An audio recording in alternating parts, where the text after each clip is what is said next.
இவன் அடிக்கடி கால்ல விழுந்துட்டே இருக்கான். ஒரு நாள் உன் கால வாரி விட போறான் பாரு அப்படின்னு நடிகர் கவுண்டமணி பிரபலமான இயக்குனர் ஒருத்தர்ட்ட நடிகர் வடிவேல பத்தி சொல்லியிருக்காரு. அப்படி என்ன அந்த இயக்குனர்ட்ட நடிகர் கவுண்டமணி வடிவேலுவ பத்தி சொன்னாரு அப்படிங்கிறத பத்தி தான் இன்னைக்கு வீடியோல பார்க்க போறோம்.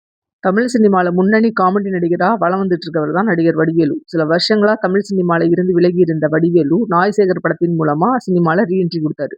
அந்த படத்துக்கு அப்புறம் பல படங்கள்ல நடிச்சிட்டு இருந்தாரு. சமீபத்துல மாரிசன் அப்படிங்கிற படத்துல நடிகர் ஃபகத் ஃபாசிலோட முக்கியமான கதாபாத்திரத்துல வடிவேலு நடிச்சிருந்தாரு. நடிகர் வடிவேலு என்னதான் சினிமால பெரிய நடிகரா இருந்தாலும் அவர் மேல பல குற்றச்சாட்டுகள் அப்பப்ப இருக்கதான் செய்யுது. கோடிக்கணக்குல வடிவேலு சம்பளம் வாங்குறதுனால மூத்த நடிகர்களை மதிக்கிறது இல்ல, காமெடி படங்கள்ல நடிக்கிறதுக்கு கூப்பிட்டா நடிக்க மாட்டேன்னு சொல்றாரு அப்படின்னு நிறைய இயக்குனர்கள் வடிவேல குற்றம் சொல்லிட்டு தான் இருக்காங்க. இதெல்லாம் ஒரு பக்கம் இருக்க, நடிகர் வடிவேலு ஒரு நாள் கண்டிப்பா காலவாரி விடுவாரு அப்படின்னு நடிகர் கவுண்டமணி இயக்குனர் வி சேகர்ட்ட சொல்லியிருக்காரு. வடிவேலு அடிக்கடி கால்ல விழுவாரு. அப்ப கவுண்டமணி ஒரு நாள் சொன்னாரு, ஒருத்தன் வந்ததும் கால்ல விழறான் அப்படின்னா சரி பரவாயில்ல, ஆனா வடிவேலு காலையில மாலையில அப்படின்னு பாக்குற நேரத்துல எல்லாம் கால்ல விழறான்.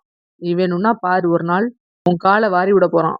நாங்கெல்லாம் சினிமால மட்டும் தான் நடிச்சிட்டு இருக்கோம், ஆனா வடிவேலு நிஜ வாழ்க்கையில நடிச்சிட்டு தான் இருக்கான் அப்படின்னு நடிகர் கவுண்டமணி என்கிட்ட அடிக்கடி சொல்லிட்டே இருப்பாரு. அப்படி ஒரு நாள் வடிவேலு புதுசா கார் ஒண்ண வாங்கிட்டு, அண்ணே நான் புது கார் வாங்கிட்டு வந்திருக்கேன், வண்டியில ஏறுங்க பூஜை போடுங்க அப்படின்னு என்கிட்ட சொன்னாரு. சரின்னு நானும் வண்டியில ஏறினேன். வண்டிய ஓட்டுன வடிவேலு கவுண்டமணியோட கார் நிக்கிற இடத்துல போய் அவரோட கார் இடிக்கிற மாதிரி வண்டிய நிப்பாட்டினாரு. அதை பார்த்த கவுண்டமணி, என்ன சேகரு நான் சொன்னது நடந்துச்சா, பட்டாதான் உனக்கு புரியும் அப்படின்னு சொல்லிட்டு அந்த இடத்த விட்டு வெளியில போயிட்டாரு.